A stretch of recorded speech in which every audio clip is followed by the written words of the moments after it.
आपकी 3 गलतियां जो कि आपके बच्चों की मेंटल हेल्थ को लगातार डैमेज कर रही हैं। जी हाँ दोस्तों, सिर्फ आपकी नहीं, हम सब पेरेंट्स की, हम सारे पेरेंट्स की 3 ऐसी बड़ी गलतियां हैं जो कि हम रोज़ कर रहे हैं, रेगुलरली कर रहे हैं, जो कि हमारे बच्चे की मेंटल हेल्थ के लिए बहुत ज़्यादा डैमेजिंग हो सकती हैं। सो टाइम रहते उन्हें आइडेंटिफाई करना होगा और उन्हें रिमूव करना होगा, क्योंकि आज के टाइम में बच्चे बहुत सेंसिटिव हैं, वो बहुत सारी चीज़ें फील करते हैं और उसी के अकॉर्डिंग वो रिएक्ट भी करते हैं। सो अगर आप चाहते हैं आपका बच्चा अच्छा बने तो उसके लिए पहले हमें अच्छा बनना होगा। सो जान लेते हैं वो पहली गलती जो कि हर घर में आई थिंक हर रोज़ होती है, ज़्यादातर होती है। वो है दोस्तों, हम सबके सामने बच्चे को डांट देते हैं। अब कोई इंसिडेंस हुआ, आपको गुस्सा आ गया, बच्चे ने लगातार कोई शैतानी की है, बच्चे ने कोई बहुत बड़ी शरारत की है, तो डेफिनेटली आपको गुस्सा आ जाता है और आप नहीं देखते आप किसके सामने बोल रहे हो, क्या बोल रहे हो, और बहुत ज़्यादा गुस्से में कई बार लग जाता है। सो उसमें क्या होता है, हमें ये रियलाइज़ नहीं होता, लेकिन जो बच्चा डांट खा रहा है, जो बच्चा मार खा रहा है, उस बच्चे को ये बहुत फील होता है। उस बच्चे के लिए काफ़ी ज़्यादा इंसल्टिंग है। आप खुद सोच के देखिए, अगर आपके साथ ऐसा हो, अगर आपको सबके सामने डांटा फटकारा जाए तो आपको कैसा लगेगा?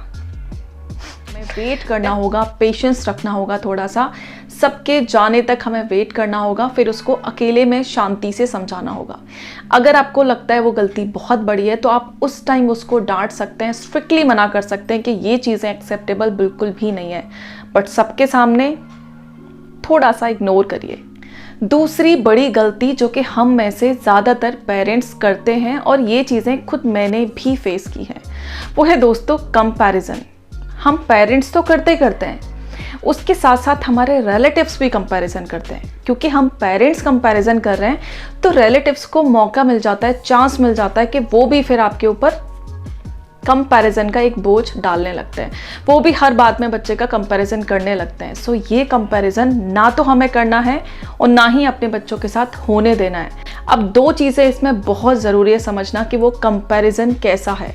अगर वो हेल्दी कंपैरिजन है, फॉर एग्जांपल तेरा भाई तो सारी ग्रीन लीफी वेजिटेबल खाता है लेकिन बेटा तू नहीं खाता है, तुझे भी खाना चाहिए, तुझे भी अपने भाई जैसा बनना चाहिए, क्योंकि हेल्थ के लिए ये चीज़ें बहुत ज़रूरी हैं।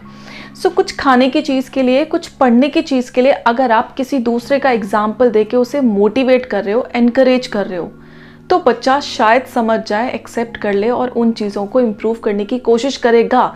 लेकिन अगर आप बात बात पे उसको क्रिटिसाइज़ कर रहे हो, उसके मार्क्स इतने आए लेकिन तेरे नहीं आए, उसने ये वाला कंपटीशन एक बार में क्लियर कर लिया बट तेरा नहीं हुआ, उसकी हर जगह तारीफ होती है, तेरी नहीं होती, वो डांस बहुत अच्छा करता है, वो गाता बहुत अच्छा है, उसकी ड्राइंग बहुत अच्छी है, उसका आर्ट एंड क्राफ्ट बहुत अच्छा है, एंड सो ऑन।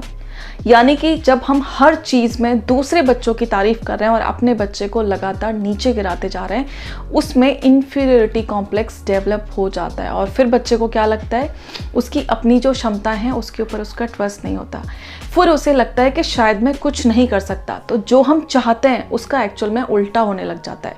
सो उससे क्या होता है, बच्चे को जो कुछ आता है वो उससे भी डाउन चला जाता है, वो चीज़ें भी कॉन्फिडेंस के साथ नहीं कर पाता, एंड रिजल्ट उसकी परफॉर्मेंस धीरे धीरे डाउन चली जाती है और आप उसे लगातार डांटते चले जाते हैं। सो करना क्या है, बच्चे को प्यार से समझाना है कि ये चीज़ें आप लैक कर रहे हो, जबकि आप कर सकते हो, आप केपेबल हो, आपकी ड्राइंग बहुत अच्छी है, बट थोड़ा सा आप ध्यान दो तो आपकी पेंटिंग भी अच्छी हो सकती है, आपकी कलरिंग भी अच्छी हो सकती है, आपके स्टेप्स बहुत अच्छे हैं, बट थोड़ा सा प्रैक्टिस करो तो आप बहुत अच्छा डांस कर सकते हो। बेटा आप बहुत फटाफट लर्न कर लेते हो, आपकी जो कैपेसिटी है बहुत फास्ट है, यानी कि आप बहुत जल्दी जल्दी चीज़ों को याद कर लेते हो। सो अगर आप थोड़ा सा भी ध्यान अपनी पढ़ाई में दोगे तो डेफिनेटली आप अच्छे मार्क्स स्कोर कर सकते हो। एंड एक और चीज़ मुझे मार्क्स से याद आया, मार्क्स के चक्कर में हमें कभी नहीं पढ़ना है। मार्क्स 10 आउट ऑफ 9 आ रहे हैं, 6 आ रहे हैं, 8 आ रहे हैं, 7 आ रहे हैं, डजंट मैटर। अगर आपके बच्चे को वो टॉपिक, वो चीज़ क्लियर है, दैट्स ऑल। आपको सिर्फ यही चाहिए, बच्चे की क्लैरिटी होनी चाहिए किसी भी चीज़ के लिए, ना कि मार्क्स ज़्यादा या फिर कम। मार्क्स कम आ रहे हैं तो भी चलेगा, लेकिन अगर उसे वो पर्टिकुलर सब्जेक्ट या फिर पर्टिकुलर चीज़ क्लियर है तो कोई फ़र्क नहीं पड़ता इन मार्क्स। तीसरी सबसे बड़ी गलती जो कि ज़्यादातर लोगों को पता ही नहीं है कि एक्चुअल में ये बहुत बड़ी मिस्टेक है और जिसकी वजह से बच्चे बहुत अफेक्ट होते हैं। मैं मानती हूँ बच्चे बहुत शैतान होते हैं, वो बार बार बड़ी बड़ी शैतानियाँ करते हैं, मना करने के बाद भी करते हैं। सो ऐसे केसेस में क्या होता है, हमारी आदत हो जाती है, हम पेरेंट्स की आदत हो जाती है कि बच्चे ने ज़रा सा कुछ किया और डांट दिया। फिर वो अच्छा काम कर रहा है, उसके लिए भी तारीफ नहीं होती, डांट ही पड़ती है। बेचारा खाने में डांट खा रहा है, पीने में डांट खा रहा है, स्कूल से आने में डांट खा रहा है, स्कूल जाने में डांट खा रहा है, उठने से उसका डांट खाना शुरू होता है और रात तक डांट ही खाता रहता है। अब आप सोच के देखिए, अगर आपके साथ ऐसा हो कि आप मॉर्निंग से जब तक आप सोने के जाते हैं आप हमेशा डांट ही खाते रहेंगे, आप देखिए आपका मोरल कितना अप एंड डाउन होगा।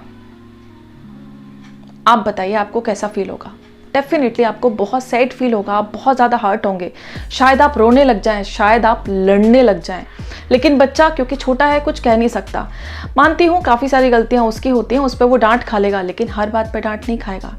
सो एक जो रेशियो होता है आउट ऑफ 10, आप 7 टाइम्स अगर उसकी तारीफ़ कर रहे हैं और 3 टाइम्स उसको क्रिटिसाइज़ कर रहे हैं या फिर उसको डांट लगा रहे हैं, दैट्स ओके।